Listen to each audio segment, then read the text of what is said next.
bilan bitta tezdirab ko'ramiz. Voy. Voh, sakrayman debdi, sakrayman.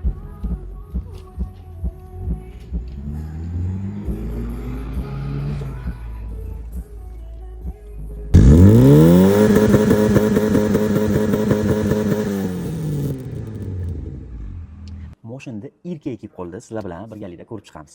Qaranglar, juda zo'r, chiroyli qilib xarajat qilib qo'yishgan ekan. Rullarni, Mercedes rullarini qo'yib, gaz 21 07 ni emblemalargacha qo'yib qo'yishibdi. Tesla monitori bor ekan.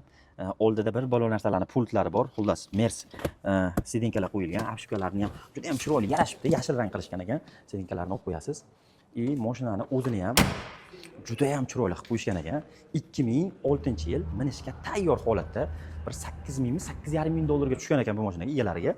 Buni biz sizlar uchun savdalashib narxini 4500 dollarga tushirib, xohlagan shartlaringga inshaalloh xarid qilishlaring mumkin. Bitta videoga like bosib qo'ying, chunki bunaqa variantlar faqat NBNda bo'ladi.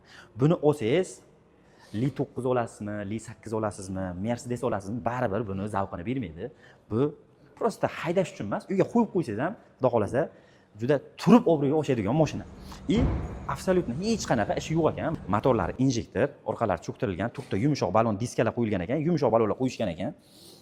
Xullas, xudo xolasa hech qanaqa xarajat yo'q deyishdi.